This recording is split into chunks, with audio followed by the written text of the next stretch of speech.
Kenapa Sayyidina Abu Bakar, Omar, Utsman dan Ali orangnya awal masuk Islam tetapi tak banyak meriwayatkan hadis? Kenapa tuan-tuan sekalian?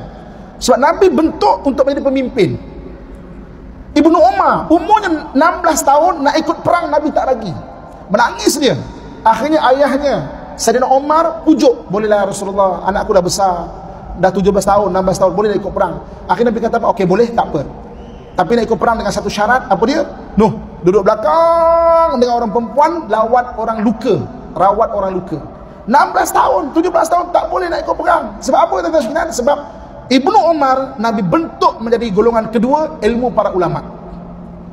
Kawannya Zaid, Usamah bin Zaid, kawan dia 17 tahun sebaya dah memimpin satu peperangan, satu bala tentera tuan-tuan sekalian. Sebab apa? Dia golongan keempat darah para syuhada. Okey, peluh para amilin. Amilin ni pekerja yang bangunkan pendidikan Islam, kesenian Islam dan apa-apa bidang fardu kifayah. Ini dalam golongan amilin. Sebab itu satu orang sahabat bernama Sayyidina Hasan bin Sabit. Hasan bin Sabit ni dia tak keluar pergi berperang.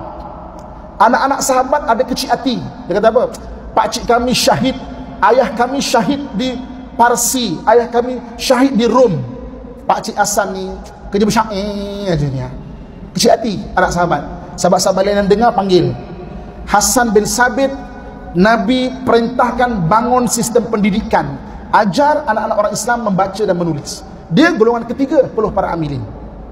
Golongan keempat darah para syuhada. Kita dengar nama-nama hebat, Khalid ibn Walid contohnya, Usamah bin Zaid dan sebagainya.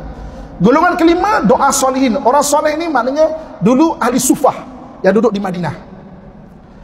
Yang keenam harta para aghnia, orang-orang kaya. Orang-orang kaya yang berniaga, wakaf, buat masjid, buat madrasah dan sebagainya. Antara tokohnya Sayyidina Abdurrahman bin Auf. Golongan ketujuh kehebatan para da'i. Da'i ini pendakwah tuan-tuan sekalian. Pendakwah Islam. Rasulullah wafat, dua laluan besar berjaya diislamkan, Silk Road dan Spice Road. Silk Road ni mana? Beijing, Xi'an, Bukhara, Samarkand, Khiva. Pecah dua, Rom dan Parsi. Spice Road mana? Guangzhou, Melaka, Goa, Hadramaut, ataupun Aden. Itu Spice Road, laluan sutra dan laluan rempah. Itu kehebatan para da'i. Kita jumpa makam sahabat Abi Waqqas di Guangzhou, China. Di depan makamnya tertulis kata-katanya, kami datang ke negeri China untuk mengislamkan China, kami takkan pulang lagi ke negara Arab. Satu antara dua pasti akan berlaku, sama ada kami syahid di bumi China atau Islam tersebar di bumi China. Terbukti Islam tersebar di bumi China, tuan-tuan sekalian. Tengok kehebatan para da'i. Dan golongan ke-8 rahim wanita solihah. Rahim wanita solihah yang melahirkan generasi-generasi yang hebat. Jadi ketika Rasulullah wafat, 8 golongan ini bersatu. Jadi tuan-tuan sekalian, diganti dengan pemerintahan Khalifah Ar-Rasyidin, Abu Bakar, Umar, Utsman dan Ali. 8 golongan ini bersatu. Sayyidina Ali wafat pada tahun 38 Hijrah. 8 golongan tetap bersatu. Diganti dengan kerajaan Bani Umayyah. 8 golongan bersatu. 132 Hijrah, 8 golongan ini terpecah, tuan-tuan sekalian.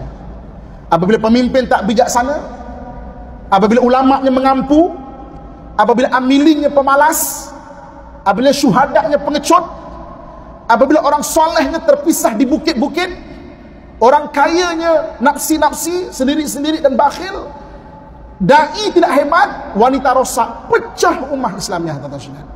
Maka Abu Sufah gabungkan balik 8 golongan ini, berjaya mengasaskan kerajaan Bani Abbasiyah. Ketika Mongol langgar Baghdad, 8 golongan itu pecah. Maka Utsman Al-Ghazi berjaya menggabungkan balik 8 golongan ini dan membuat asas kepada kerajaan Bani Utsmaniyah. 1924, ketika kerajaan Bani Utsmaniyah tombang. Kenapa tombang? Sebab 8 golongan ini terpecah, tuan-tuan sekalian.